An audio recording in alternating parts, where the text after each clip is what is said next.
국악은 그때까진 일본 음악이었어요. 안녕하세요, 한서입니다. 제가 초창기부터 진짜 말하고 싶었던 그런 내용을 오늘 올리려고 하는데, 통상적으로 제가 하는 음악을 국악이라고들 많이 하시죠. 하지만 제 채널을 보시면 국악이라는 용어를 저는 많이 사용하지 않는다는 걸 아실 수 있습니다. 어째서 국악이라는 말을 쓰지 않는지 혹은 쓰지 못하는지, 그것에 대해서 말씀드리려고 합니다. 국가라는 말 자체가 근대 이후에 생성된 개념이잖아요. 그러면 그 이유라고 생각하게 되겠네요. 그쵸?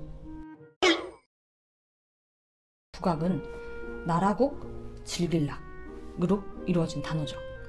그렇다면 여기서 나라, 국가는 무엇을 의미하는 걸까요? 우리는 고조선부터 삼국시대, 통일신라, 고려, 조선, 일제강점기, 해방공간까지 너무나도 많은 나라들을, 많은 국가들을 지나왔습니다. 그리고 자이든 타이든 영토의 확장과 축소를 통해서 지리적으로도 나라가 변했죠. 그렇다면 우리에게 국가는 언제를 말을 하는 것이며 어디까지를 의미하는 걸까요? 이것을 시대적, 지리적으로 연장의 선상으로 봐야 될까요? 단절로 봐야 될까요?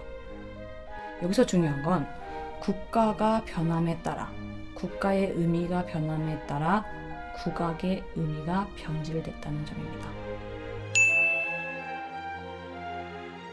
논문을 가져왔습니다. 전지현 교수님의 해방공간 국악원 활동이라는 논문인데, 이거는 국악 용어가 주제는 아니에요. 딱 제목처럼 해방공간 당시 이데올로기와 그와 관련된 국악원 활동에 대한 게 주제고요. 근데 거기서 딱 용어를 설명하신 게 있길래 인용하려고 합니다. 읽어드릴게요. 국악은 구한 말에는 궁중음악을 지칭하는 것이었다가 일제강점기는 일본 음악이었지만 해방공간에서는 아악과 창악을 아우르는 포괄적 개념으로 범주화됐으며, 특히 창악계에서는 천대와 멸시를 딛고 해방된 새로운 땅에서 펼칠 미래지향적 희망을 상징하는 것이었다. 하지만 분단과 전쟁, 국립국악원 설립의 과정에서 국악은 국가의 필요에 의해 기획된 것이며 민족의 음악이 아닌 반쪽짜리 음악, 분단시대의 음악으로 퇴행한 것이었다. 별 3개, 분단시대의 음악으로 퇴행한 것이었다. 따라서 국악원 당시 국악의 이름이 갖는 역동성이 거세된 채 국립국악원이 국악에 대한 기억과 지식을 독점하면서 새로운 의미 생성을 거친 것이 지금의 국악 용어라 할 수 있다. 봐볼게요. 국악은 대한제국 시절에는 궁중의 음악이었고, 그죠? 일제강점기 때는 일본의 음악, 그죠? 한반도는 일본의 나라였잖아요, 그때는. 그리고 우리 음악은, 지금까지 했던 우리 음악은 국악이 아닌 조선 음악이라고 칭했습니다. 자, 이제 여기 한반도는 우리나라, 일본 나라예요. 이제 일본이에요. 그렇기 때문에 일본 음악이 국악인 거예요. 너희의 나라 음악, 일본 음악입니다. 아, 그리고 너네가 지금까지 했던 거 있잖아. 그거 좀 낡았어. 그거 좀 별로야. 그러니까 조선 음악이라고 해. 팽팽. 이렇게 된 거죠. 네. 아예 딱 구분을 해버리는 상황이 된 거예요. 보세요. 지금까지 했던 음악은 조선 음악이라고 해. 소외시키고 왜소하게 만드는 작업들을 했어요. 그리고 그것을 군국주의 체제를 정당화하기 위해서 사용을 했습니다. 정부 수립 과정에서 어떻게 하는지 보세요. 일본 민족 음악에 입각한 앞으로의 장래에 만들어갈 일본 악, 네, 그것을 국악이라고 칭했습니다. 그러면서 새로운 곡을 만들었고, 장래의 국악을 지능할 인재들을 양성을 했고, 모든 학교에서 국악을 가르쳤어요. 옷 주고, 따뜻한 따뜻한 잠자리 주고, 배부르게 해주고, 음악 가르쳐주고. 그러는데 어떤 아이가 어떻게 싫다고 하겠어요?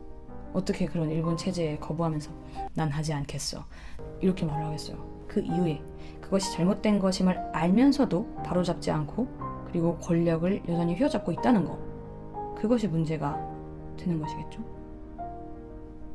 그리고 해방공간 때 우리 고유의 음악을 찾는 운동이 시작이 됐습니다. 용어를 찾아야겠다 막 하다가, 근데 조선음악은 낡다는 의식들이 다 있잖아요, 인식들이. 그러면 그거 하지 말고 우리 그러면 국악이라는 걸 쓰되, 국악이 이때까지 일본 음악이었잖아. 그러니까는 우리도 이제 그냥 우리 음악, 우리나라 음악이라고 하고 국악이라고 하고 대신 새롭게 생겨날, 앞으로 새롭게 생겨날 나라에 대한 음악이라고 하자. 1945년 8월 15일의 국악은 그때까지는 일본 음악이었어요. 하지만 18일은 새롭게 생길 나라의 음악이 됐네요. 그럼 이렇게 볼 수 있겠죠. 그러면 희망적이고 새로운 나라의 음악이라면서요. 그럼 좋은 의미 아닌가요?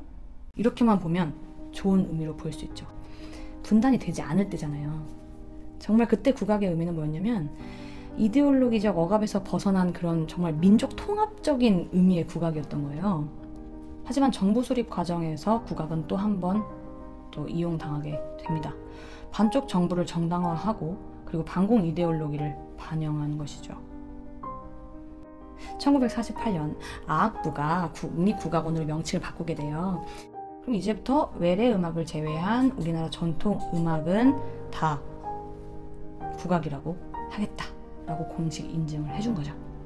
단죄 청산이 제대로 되지 않은 상태에서 국악의 용어를 사용하고 그리고 또한 그 국악의 용어조차 정치적으로 이용이 됐고 뿐만 아니라 일제강점기 때 훼손된 악곡이라든지 다시 복구가 되지 않은 상태죠. 전쟁 후에 이제 미군이 주둔하게 되면서 미국 문물이 막 들어오게 됩니다. 서양 문물이 들어오게 되면서 50년대 말부터 이제 대중들을 휘어잡은 건 바로 미국 그런 문화였어요. 그렇게 시간이 흘려서 60년대 말이 되면서 미군을 통해서 들어온 새로운 그런 엄청난 그런 문화들이 그리고 음악들이 한국의 음악이 된 거죠. 국악 같은 경우는 앞서 말씀드린 것처럼 잘못된 관습에 의한 편의적 용어라고 할 수 있습니다. 사실 정답은 없습니다만 뭐 전통음악, 민족음악, 그리고 한국음악, 한민족음악 이 정도로 갈래를 나눌 수 있겠네요. 하나씩 살펴보면 전통음악과 민족음악은 변별력이 좀 떨어지는 것 같죠. 전통은 다른 데도 있고 클래식 같은 것도 있고 민족음악 같은 경우는 여러 민족의 특징이 담겨져 있는 게 민족음악인데 뭐 아프리카, 오세아니아, 그 다음에 남북 아메리카 이런 쪽에서 있는 음악들 다 민족음악이에요. 그리고 라틴 계열에서 발전된 게 라틴 음악, 켈트인들에서 발전된 게 켈트 음악 이런 식인 거죠. 워낙 많이 분포가 되어 있기 때문에 민족음악이라고만 하기에는 좀 약하다. 그쵸? 심지어 클래식 중에서도 시벨리우스 그리고 드보르작 같은 경우는 이들의 작품 활동이 자기의 민족적 배경을 주장한다고 하기 때문에 민족음악이라고 부르기도 합니다. 한국음악이라고 말하는 것은 또 지형적으로 너무 한국이라고 되겠네요. 한국음악은 케이팝이라든지 한국화가 된 트로트라든지 이런 걸 포함할 수 있으니까 좀 어렵겠네요. 그렇죠? 우리 민족을 나타내는 말은 한민족음악이라는 말을 사용을 하는데 통용되기 어렵다라는 단점들이 좀 있죠. 하지만 저는 그 중에서 이제 한민족음악이라는 말을 채택해서 사용을 하고 있고요. 물론 국악이라고 부르든 한민족음악이라고 부르든 뭐 전통음악이라고 부르든 어떤 게 답이라고 단정할 수는 없어요. 답이라고 말할 수는 없습니다만 단어의 그 용어가 가지고 있는 문제를 인식을 해야 된다고 생각하기 때문에 저는 그렇게 배웠고 그렇게 공부를 했고 그래서 여러분들한테 알려드리고 싶었습니다. 제 이야기가 불편하신 분도 있고 좀 거부감 드는 분도 있으실 거라 생각합니다. 그렇지만 저에게 따끔한 그런 반론과 질문을 해주시면 전 너무너무 환영입니다. 그럴수록 여러분과 저는 더 확장되고 그리고 학술계는 더 풍성해질 거라고 생각합니다. 네, 그럼 다음 시간에는 제가 좀 더 여러분들과 함께 나눌 수 있는 그런 소재를 가지고 오도록 할게요. 잔소리는 여기까지. 고맙습니다.